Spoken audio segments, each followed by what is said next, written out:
मोहिनी एकादशी पर माता तुलसी की पूजा अवश्य करनी है, क्योंकि भगवान विष्णु का स्त्री अवतार सिर्फ मोहिनी एकादशी पर ही हुआ था। बाकी अवतारों पर हम अलग अलग स्वरूपों की पूजा भगवान विष्णु की करते हैं, जैसे कि द्वापर युग में, त्रेता युग में और मत्स्य अवतार में अलग अलग स्वरूपों में भगवान विष्णु की पूजा की जाती है। लेकिन वैशाख शुक्ल पक्ष की जो एकादशी है उसे मोहिनी एकादशी के नाम से जाना जाता है, क्योंकि इसी दिन भगवान विष्णु ने, जब समुद्र मंथन हो रहा था तो देवता और राक्षसों में जो अमृत का वितरण हो रहा था, उसमें भगवान विष्णु ने स्त्री का अवतार लेकर अमृत का वितरण किया था।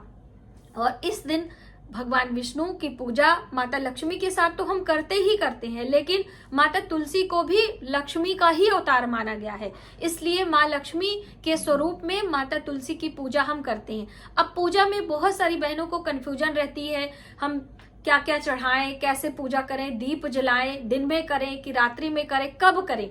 तो देखिए, सुबह सवेरे आप दिन में पूजा कर सकते हो। जल की बात है तो अभी गर्मियों का सीजन है, जल की आवश्यकता है। आपकी तुलसी सूख रही है, बिल्कुल क्रैक आ गया है, मिट्टी बिल्कुल सूखी है, मुरझा गई है तुलसी, तो बिल्कुल आप जल दे सकते हो। एक दीप आप लगा दीजिए। दीपदान का जो सही समय है वो संध्या के समय का है, तो आप संध्या के समय एक दीप तुलसी माता के पास रखकर परिक्रमा अवश्य कर लें। परिक्रमा करने से हमारे पापों का विनाश होता है, तो इसलिए किसी भी देव वृक्ष की यदि हम पूजा करते हैं, दीप लगाते हैं और जल चढ़ाते हैं, तो परिक्रमा अवश्य करें। तो परिक्रमा आप कर लीजिए।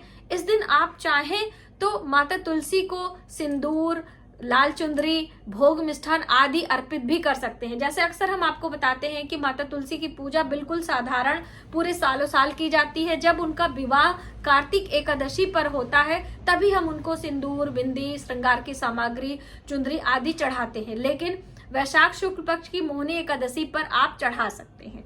ठीक है, अब आइए जानते हैं कि एकादशी तिथि की शुरुआत कब हो रही है, कब होगी समाप्त, व्रत हमें किस दिन करना है। तो एकादशी जो हमें मिल रही है वो 7 मई दिन बुधवार को सुबह 10:20 से प्रारंभ हो जा रहा है एकादशी की तिथि, और एकादशी तिथि समाप्त हो रही है 8 मई दिन गुरुवार को दोपहर 2:29 पर। तो आप सूर्योदय के साथ में हमें 8 मई दिन गुरुवार को एकादशी प्राप्त हो रही, उसी दिन हमें व्रत करना चाहिए। सभी के लिए, जैसे कि शैव संप्रदाय के लोग हैं या वैष्णव संप्रदाय के लोग हैं, या हम बात करें कि जो मंदिरों में रहते साधु सन्यासी हैं, वो लोग, सभी लोग एक ही एकादशी का चयन करेंगे जो कि 8 मई दिन गुरुवार को है। इस दिन हमको व्रत करना है और स्नान ध्यान करके माता लक्ष्मी, भगवान विष्णु की पूजा करते हुए मीठे आप फलों का, मीठे का भोग लगाकर उनकी पूजा, उपासना, मंत्रों का जप हमें ज्यादा से ज्यादा करना है। यदि आप वैशाख मास में पीपल वृक्ष की जड़ों को सींचने का नियम लिए हैं तो वो भी आप करिएगा। दूसरी अहम बात कि हरिवासर का समय क्या है। हरिवासर को लेकर बहुत सारे लोग कंफ्यूज रहते हैं, क्योंकि हरिवासर में हमें पारण नहीं करना होता है। तो देखिए, इस दिन सूर्य भगवान को जल अवश्य दीजिएगा। सूर्योदय के समय की हम बात करें तो सुबह 5:53 लगभग सूर्योदय का है, और सूर्यास्त की हम बात करें 6:53 का समय सूर्यास्त का है, क्योंकि सूर्यास्त के समय हम माता तुलसी में या अपने मुख्य दरवाजे पर दीपदान करते हैं। तो सूर्यास्त का समय आपको पता होगा तो ज्यादा आसानी होगी। 6:53 शाम के 8 मई दिन गुरुवार की हम बात कर रहे हैं, और सूर्योदय यानी भगवान सूर्य को जल देने का जो समय है वो 5:53 पर है। तो आप 1 घंटे के अंदर अराउंड सूर्य भगवान को जल दे सकते हो। 2 घंटे भी मान के आप चले तो भी आप उसका लाभ उठा सकते हैं। हरिवासर की हम बात करें तो द्वादशी तिथि की शुरुआत जब से होती है तभी से हरिवासर का प्रारंभ हो जाता है। अक्सर हरिवासर में पारण करने की मनाही रहती है, तो बहनें कंफ्यूज रहती हैं कि दीदी हरिवासर होता क्या है और कब इसकी शुरुआत हो जाती है, हमको समझ में नहीं आता है। तो जैसे ही एकादशी समाप्त होती है और द्वादशी का प्रारंभ होता है तो वही शुरू के 3 से 4 घंटे 1/4 समय हरिवासर का माना जाता है। तो अब ये जो मोहिनी एकादशी है ये गुरुवार 8 मई को दिन में 5:29 पर एकादशी समाप्त हो रही, 20 मिनट से द्वादशी प्रारंभ है, तो हरिवासर शुरू हो जा रहा है।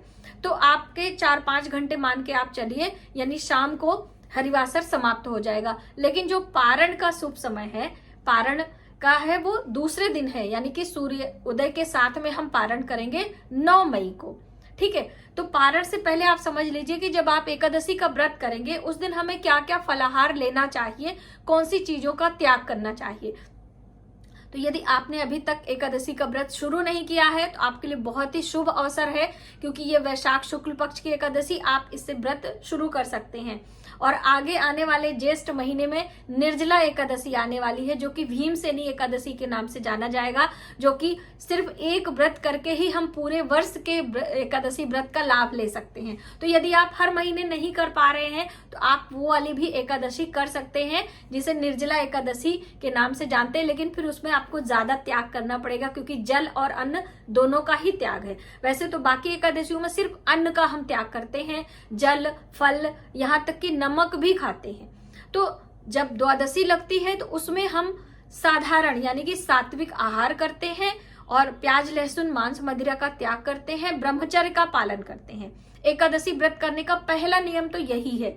ठीक है, अगर आप पहली बार रख रही हैं तो इन बातों का ध्यान रखें। दूसरा नियम है एकादशी तिथि में अनाज का त्याग, किसी भी प्रकार का अनाज हमें नहीं लेना है, सिर्फ जो फलाहार की श्रेणी में आते हैं वही चीजें हमें खानी है। ज्यादा से ज्यादा जली आहार आप लें, जल पिए, शरबत पिए, दूध पिए, फलों का जूस पी लें, ड्राई फ्रूट्स खा लें।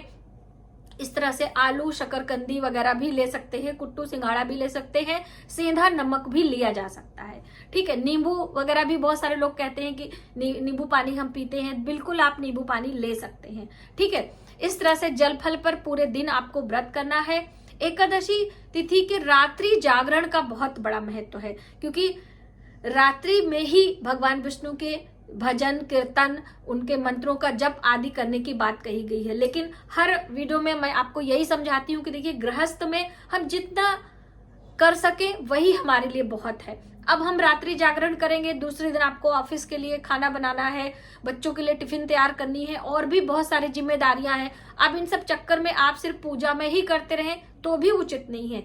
जो आपका जिम्मेदारी है, जो आपके परिवार का दायित्व है, उसे भी हमें निभाना है। तो इसलिए आप जितनी देर जग सकें उतनी देर भोजन पकाएं, अपने परिवार की सेवा आदि करते हुए, भगवान का मनन करते हुए हम करेंगे। और सोने से पहले एक घी का दीपक या तिल के तेल का दीपक आप लगा सकते हैं। तो लंबी बाती, गोल बाती भी बहुत सारे लोग पूछते हैं। तो देखिए, नियम तो यही है कि जब देवताओं की हम पूजा करते हैं तो हम गोल बाती लगाते हैं, और देवियों की पूजा करते हैं तो हम लंबी बाती लगाते हैं। लेकिन अब इसमें देवी और देवता दोनों ही हैं, यानी कि भगवान विष्णु, माता लक्ष्मी, दोनों की पूजा हम कर रहे हैं। तो अभी कौन सा लगाए? कोई नहीं। माता लक्ष्मी को सर्वोपरि रखते हुए आप लंबी बाती भी लगा सकते हैं, गोल बाती भी लगाई जा सकती है। तो ज्यादा कंफ्यूज ना होते हुए आप एक घी का दीपक आप अपने पूजा मंदिर में, या आप अपने घर के तुलसी के पास में, या हम बात करें अपने किचन में, अग्निकोण में है, वहां पर कहीं भी एक घी का दीपक आसन के साथ में आपको लगाना चाहिए। इस तरह से आप दीपक लगाकर रात्रि जागरण का पुण्य फल प्राप्त कर सकते हैं। रात्रि में आप शयन करें, ब्रह्मचर्य का पालन करें, और दूसरे दिन सुबह सवेरे ब्रह्म मुहूर्त में उठते हुए आपको पूजा अर्चना करने के बाद पारण करना चाहिए। जैसे पारण के भी कुछ खास नियम है। तो आपने समझा हरिवासर का समय। अब पारण से पहले भगवान विष्णु की पूजा जैसे आपने एकादशी पर करी उसी तरह से करेंगे, और एक ब्राह्मण भोजन की व्यवस्था। अब ब्राह्मण भोजन में भोजन कराना होता है, तो अब हर बारी ये व्यवस्था नहीं होती है। तो आप एक थाली भोजन, चावल, दाल, आटा, उसमें आप कुछ फल, मिठाई, सब्जी, जो भी आपका बजट हो, दक्षिणा के साथ में आप निकालकर अपने मन में संकल्प ले लें, जल घुमाकर, कि हम ये ब्राह्मण भोजन के लिए निकाल रहे हैं। अब देना कहाँ है ये भी ज्यादा, देखिए मैं एक एक कंफ्यूजन आपकी दूर करना चाहती हूँ, जिससे कि आप कभी भी व्रत उपास कोई दान पुण्य करे तो उसका पूरा पूरा लाभ आपको प्राप्त हो, और आपके मन में चल रहे कंफ्यूजन भी दूर हो। क्योंकि देखिए, जो हमारी आने वाली जनरेशन है उसे भी हमें इन सब बातों को बताना है, समझाना है, और उनकी कंफ्यूजन को भी दूर करना है। तो जब हमें नहीं मालूम होगा तो हम बच्चों को क्या बताएंगे, है ना। तो आप हो सके तो ब्राह्मण को ही दान दें, मंदिर में आप रख कर आए, वहां जो पुजारी सेवक होते हैं वो ले ले। अब नहीं मिल रहा है ब्राह्मण, हर बार आपको नहीं मिलते हैं, आपके घर में हफ्ते हफ्ते तक सीधा पड़ा रहता है, उसका अनादर होता है। ऐसे में आप कुछ दक्षिणा, एक गुल्लक बना ले, कुछ दक्षिणा निकालते जाए। महीने में 2 एकादशी आती, दोनों एकादशियों के नाम से आप कुछ कुछ दक्षिणा निकाल लें 6 महीने साल भर में, फिर उसका कुछ भोजन कुछ फल खरीद कर आप दान कर सकते हैं, ऐसा भी आप कर सकते हैं।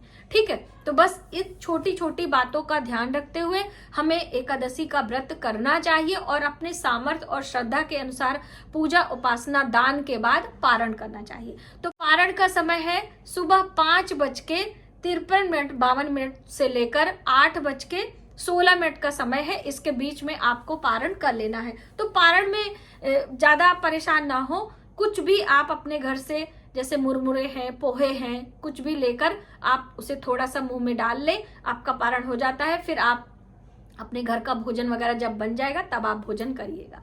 तो मुझे उम्मीद है कि आपको एकादशी व्रत करने के नियम, तीनों नियम जो हैं द्वादशी, एकादशी और 10वीं तिथि का मालूम हो गया और नियम पूर्वक आप एकादशी व्रत करके भगवान विष्णु की पूजा करते हुए उनकी कृपा प्राप्त करेंगे। आज के वीडियो में बस इतना ही। यदि हमारी जानकारी आपको थोड़ी सी भी हेल्पफुल लगे तो प्लीज वीडियो को लाइक करें, शेयर करें।